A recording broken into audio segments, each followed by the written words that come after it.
राधे राधे। कल महाकुंभ का समापन हुआ। एक ऐसा महाकुंभ जिसमें ना जातिवाद, ना अमीरी गरीबी, ना ऊंच नीच, ना हाइजीनिक, कहीं कुछ नहीं। सब लोग एक ही सरोवर में स्नान लगा रहे हैं, गोता लगा रहे हैं, बिना किसी भेदभाव के। चाहे पॉलिटिशियंस हों, चाहे ब्यूरोक्रेट्स हों, चाहे बिजनेस टाइकून्स हों, चाहे बॉलीवुड सेलिब्रिटीज़ हों, नेशनल इंटरनेशनल प्लेयर्स हों, फॉरेन डेलीगेट्स हों, या एक आम व्यक्ति हो, अमीर गरीब, हिंदू मुस्लिम सिख ईसाई, न ब्राह्मण न बनिया न कायस्थ न क्षत्रिय, सब एक साथ। बहुत से लोग महाकुंभ के विषय में बहुत कुछ लिख रहे हैं, बहुत कुछ रील चल रही है, बहुत कुछ वीडियोस चल रहे हैं, जिन्हें पढ़कर सुनकर तकलीफ भी हुई। कई जगह पर मैं उनसे सहमत नहीं हूँ। अक्सर बोला गया, हर रील में बोला गया, लिखा गया कि बहुत पैदल चलना पड़ा, छाले पड़ गए, बच्चे साथ थे, बुजुर्ग साथ थे, बहुत परेशान हुए। तीर्थ पर जा रहे हैं भाई, शादी ब्याह में नहीं। शादी ब्याह में कहीं ना कहीं कुछ ना कुछ इंतजाम में कमी रह जाती है। ये तो महाकुंभ था। तीर्थ का मतलब ही होता है परीक्षा, त्याग और ईश्वर से साक्षात्कार। शिव कैलाश पर ही मिलेंगे और उन तक पहुंचने के लिए ना जाने कितने पहाड़ों को पार करना पड़ेगा। ना कि किसी 5 या 7 स्टार होटल में मिलेंगे शिव। कमरा अच्छा नहीं मिला, रुकने की व्यवस्था नहीं थी, भोजन अच्छा नहीं मिला। क्या पाने गए थे उधर? लग्जरी? या ये सब मोह माया छोड़कर ईश्वर का अनुभव करने गए थे, माँ गंगा के गोद में विश्राम पाने गए थे? किसी भी धार्मिक यात्रा का अर्थ ही होता है कष्ट, पर उस कष्ट के बाद जो सुख मिलता है, वो सुख आप करोड़ों रुपए से भी नहीं पा सकते। तीर्थ यात्रा का अर्थ ही होता है अपने कंफर्ट जोन से बाहर निकलकर मोह माया से डिटैचमेंट। पहले लोग जब यात्रा पर जाते थे तो बहुत बड़ी बातें होती थी कि साहब यात्रा पर जा रहे हैं, और जब लौटते थे तो भव्य स्वागत होता था कि सकुशल लौट आए हैं। यात्रा का अर्थ ही होता है सुदामा का श्री कृष्ण से मिलन।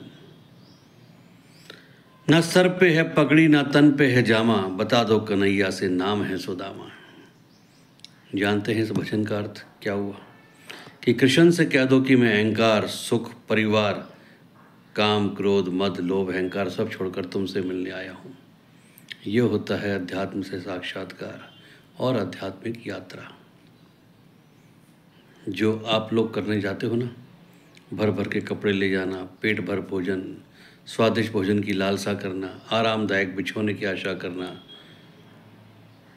लग्जरी रुकने की आशा करना, वीआईपी कल्चर, वीआईपी दर्शन, ये सब माया है। और इसे ट्रिप कहते हैं, ना कि यात्रा। घूमने जाना और यात्रा पर जाना दोनों अलग अलग बातें हैं।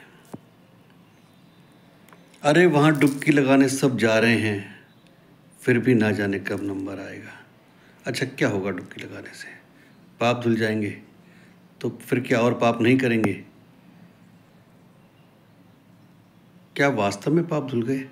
जितने लोगों ने भी कुंभ स्नान किया, क्या वास्तव में वो पाप धोने गए थे, या केवल एक स्टेटस था कि हाँ मैं भी महाकुंभ में स्नान करने आया? एक रील बनाने का मौका मिला, फेसबुक, इंस्टाग्राम, उस पर डालने का मौका मिला। एक माताजी की रील बहुत ज़्यादा वायरल रही, जो घर से बिना बताए केवल पोती को बताकर कि मैं स्नान करने जा रही हूँ निकल गई चुपचाप। और वो माताजी हर कुंभ में जाती हैं, 70-80 साल के आसपास की होंगी। क्या खाएंगी, कहाँ रहेंगी पूछने पर बताती हैं, खुशी से झूम उठती हैं कि कहीं भी बहुत जगह है, ये पूरा आसमान मेरी छत है, ये पूरी ज़मीन मेरी धरती है, सब व्यवस्था हो जाएगी, वो ऊपर वाला है ना साथ।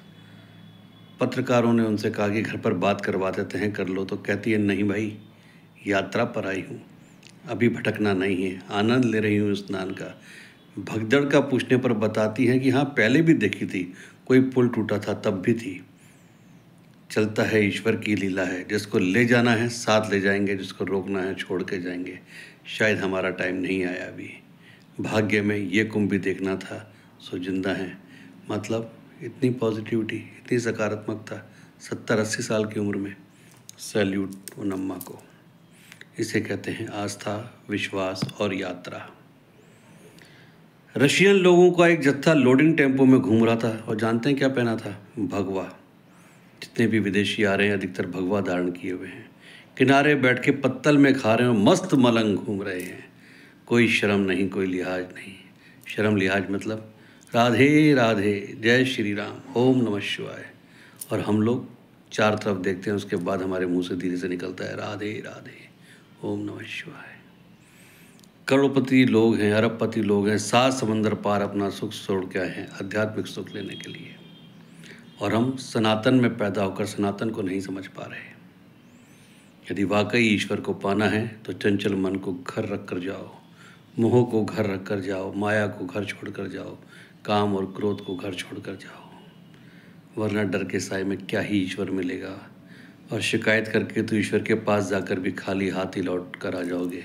बड़ी गंदगी थी, साफ सफाई नहीं थी, सरकार ने क्या किया, बहुत पैसा बनाया, ये करा वो करा, यहाँ भी निंदा। ये देखो कि सरकार कितने टाइम से लगी हुई थी, कितने सालों से इसकी कोशिश कर रही थी। आपके घर में एक शादी ब्याह होता है तो आप महीनों पहले से जुट जाते हैं, क्या सारे इंतजाम सही होते हैं? तो ये तो महाकुंभ था। चलिए, ओम नमः शिवाय। ईश्वर आप सबका भला करे। राधे राधे।